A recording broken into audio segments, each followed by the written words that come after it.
Hey guys, welcome back to another video. This one is super exciting because I have found a extremely rare figure that I missed out on.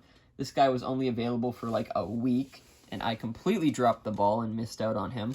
So I've been searching ever since, and online he goes for around like 160 to 200 Canadian, and I was just devastated because I knew I'd have to drop a load of cash on this bad boy, and unfortunately I actually did. I found him at a local figure store. I don't know what to call it. It's a not a used toy store, but it's like a hobby and collectible shop, and they had him along with a bunch of other overpriced Hammond collection figures. I think they had the Ceratosaurus for like $250, which was nuts. But when I saw this was reasonable, like below $150, $130 is not that bad. So I have been saving up some cash, been tucking it away for a rainy day, and fortunately enough, a rainy day has arrived because I really needed this guy to complete my Hammond collection lineup. And I thought, hey, why not? I have the cash for it. Now, I am still missing the Ankylosaurus, but once I have that guy, I think I'm still missing Nedry and John Hammond. Oh my goodness. 3 more figures and I'll be complete. At least, like, complete all the original figures. The new ones I still have to catch up on. But you can see, Irritator has a little tiny blurb about it, but what's unique about this figure is it has not been featured in any of the movies. That is because it is based off of the Jurassic Park 3 video game, specifically Jurassic Park 3 Builder, and this is the in-game image of Irritator. So you can see it has a red crest, has these kind of white or yellow stripes, and it's kind of like a grayish green. It's got some black there, some white, and it's pretty much similar. It's similar enough to say, oh yeah, they probably pulled this from the video game, because where else would they get that color pattern, design, and idea? Now, they did update it.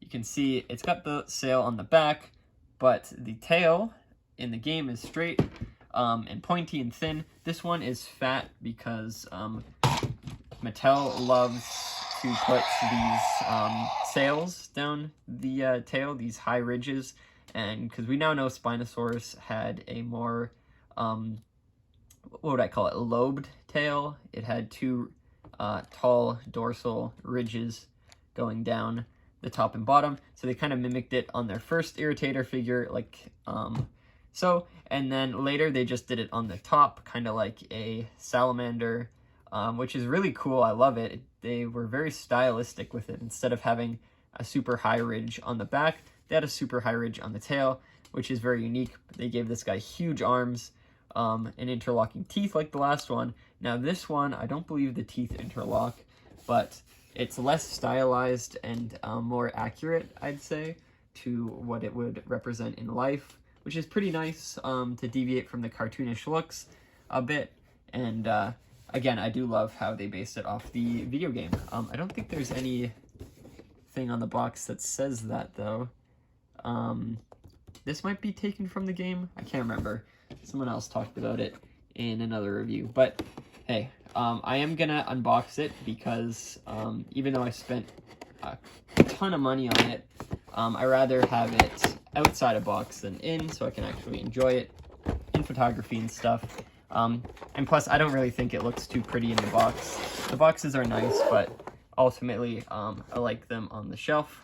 So, ripperoni. Usually when I spend a lot of money on a figure and it's still in box, I keep it in box, but this guy is an exception.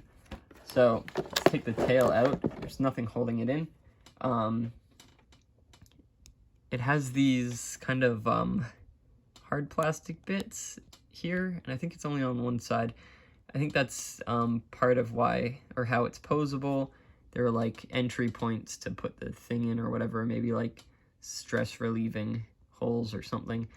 Anyways, I see those a lot in posable and bendable things, so I'm not too worried, but they're kind of annoying. They stick out a bit. Oh, there's 3 of them. Oof. But this side doesn't have any, so that's good. Also, the scales are really small on the tail, tiny, tiny scales. They transition into larger ones.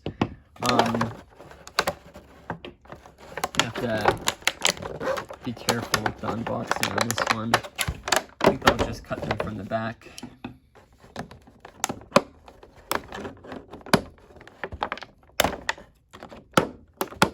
There we go. One. And, 2. Just yank it out. There we go. Full send, rip the band-aid off.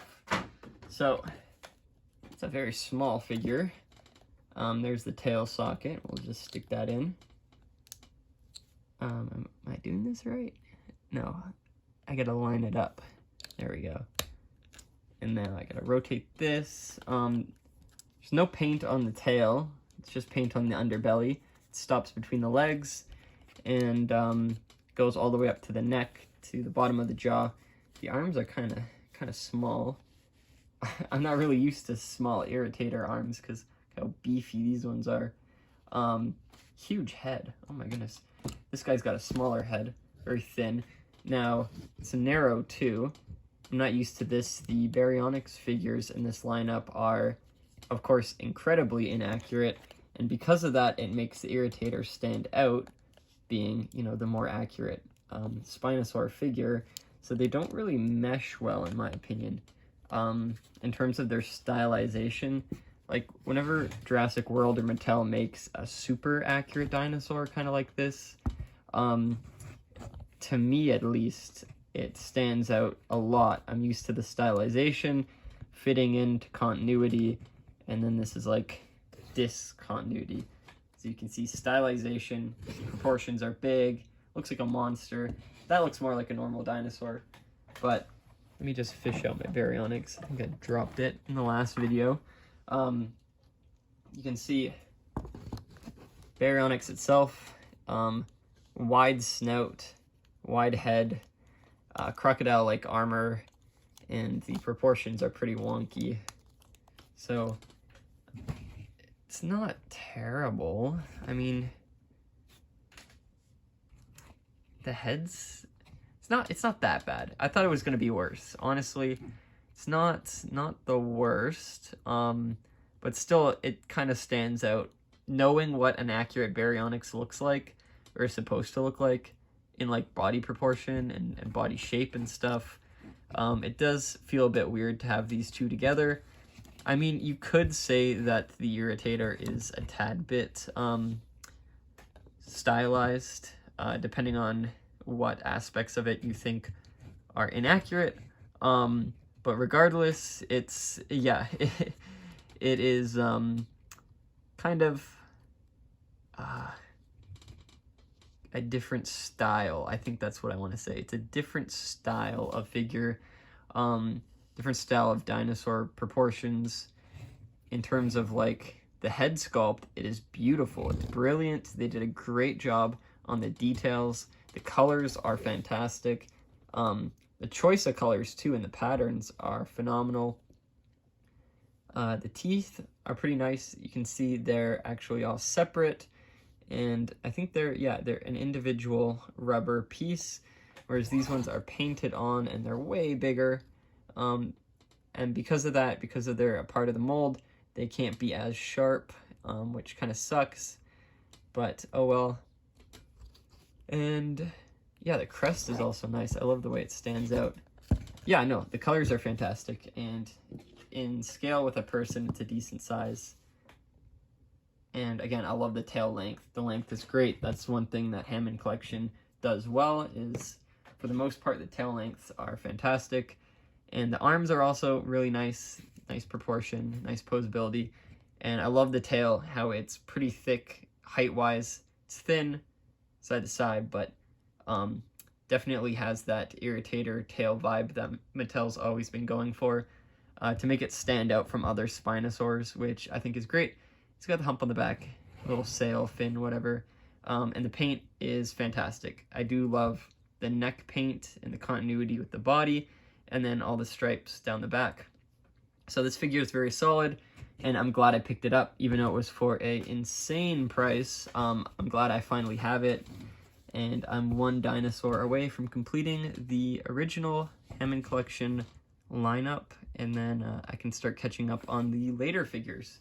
So I hope you guys enjoyed this unboxing, and be sure to check out my previous videos. I've got a lot more to go, as I just got back from Europe, so I have a ton of figures that have been piling up that I need to review and unbox. So I hope to see you all in those videos. Bye-bye.